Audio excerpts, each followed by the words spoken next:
Olympic Games. The Netherlands in 5. Well, they had their great moment in Atlanta. France on the far side in lane number 1. Really, this is a new enterprise for the French. And talking to the French, there's a change of generations amongst the French now, and in many ways, a lot of their hopes are pinned on Beijing more than they are on Athens. Great Britain, of course, Olympic champions, but have they got the crew to defend that title? Who knows? Just going back to Holland there, you mentioned that they were winners in Atlanta. Diederik Seaman was in that crew, and he's here today, so that's I think he's the only link with that generation, because as you say, most of them are getting their Keller medals and are in retirement now. Romania in lane number 3, and Germany. Well, Germany, who, if you were with us for the World Championships last year, one has to say they had rotten conditions. Yes.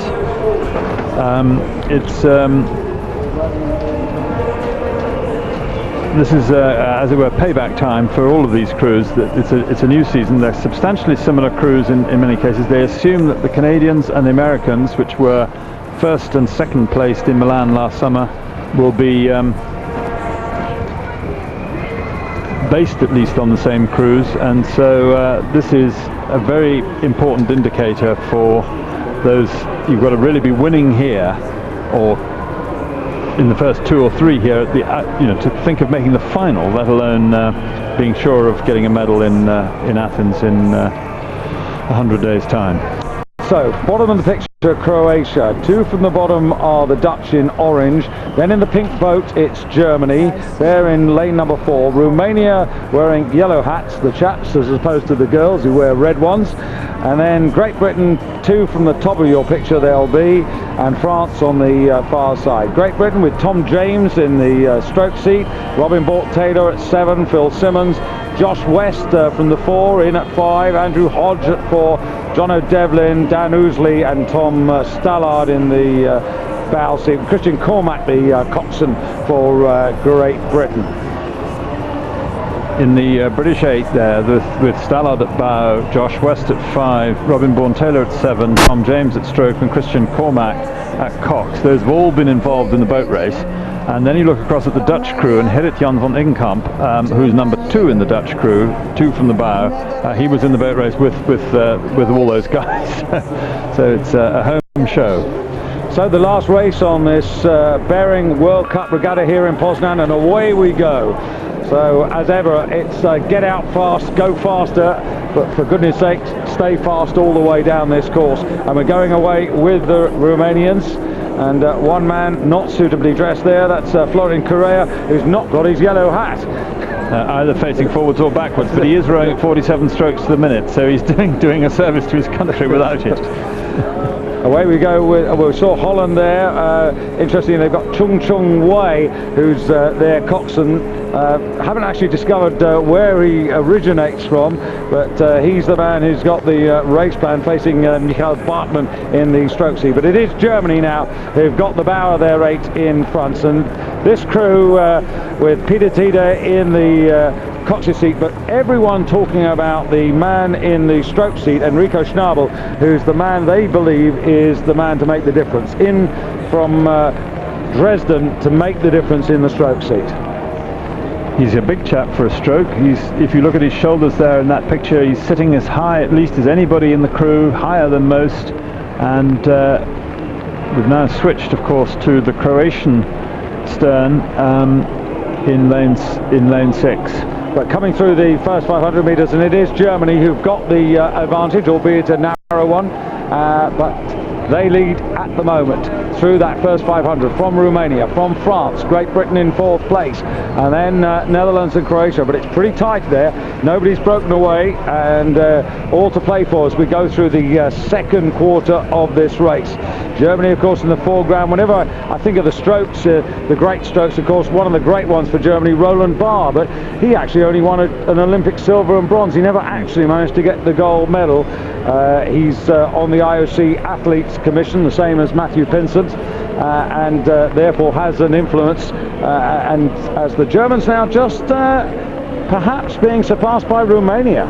Yes, and worryingly, the British 8 has now dropped back into 6th place and is slipping. It wouldn't matter so much if they were that far behind in headwind or slow conditions, but in these very fast conditions, they've got a lot to make up to be that far behind coming up to 1,000 meters. You can see the 1,000 meter mark in the background there, that yellow marker, and Germany closing on it rapidly. That's the Great Britain bow there, number 2, moving out of the picture with France and Romania on either side, having squeezed out a full length on you. Yeah, France actually doing quite well with Laurent Cadeau, the man in the stroke seat, with Jean-David Bernard in 7, and they're actually doing considerably better than the British 8 at the moment. And on the near side in lane number 6, Croatia at the moment, this is quite disappointing, and I'm just wondering whether this wind is having any sort of effect. If it had, I would expect it to actually be helping people on this side. Well, lanes 2 and 6 are back at the moment, which means it's difficult to tell. But what is curious here is that the French crew, slowest qualifying into the final, is now challenging Germany and Romania, who are out of the picture, and has cleaned away from the crews at the back, Croatia and Great Britain. France is this is pulling something out of the bag. They were not going this fast before. Now it may be that the tailwind conditions and the extremely fast conditions suit them better, or they may have found some secret of rhythm overnight. Romania with the call there. 1:19.81 was Germany as they led through the first quarter. Romania 1:20.57 to take the advantage, and you can see it's a significant advantage now from Romania. This isn't just a little lead. They've gone from maybe just under a quarter length down to what, 3/4 up.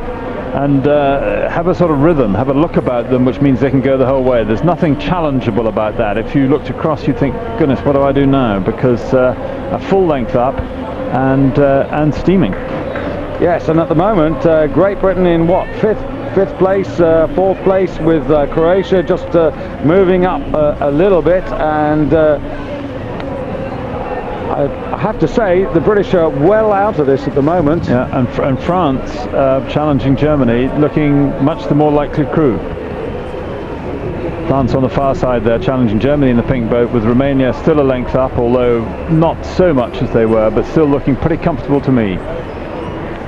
So into the last 250 meters of this final race of the regatta here, and Romania at the moment with sufficient petrol in the tank, I think, to hold off Germany.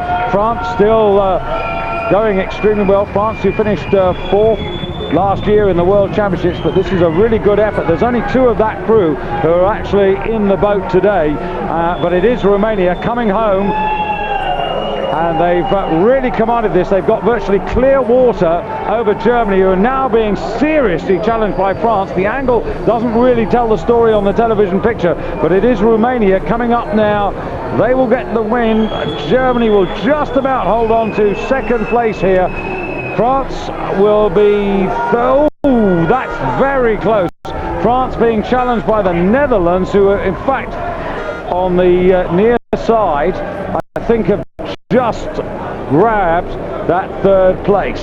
The scoreboard was wrong. It showed Great Britain in 4th place. They were actually in 5th place, so we'll get a correction in due course. But I think a very powerful and demonstrative, and you look to see how happy they are with that, a very powerful and demonstrative row by the Romanians, and possibly just a little bit of a gauntlet being thrown across the Atlantic to Canada and the United States.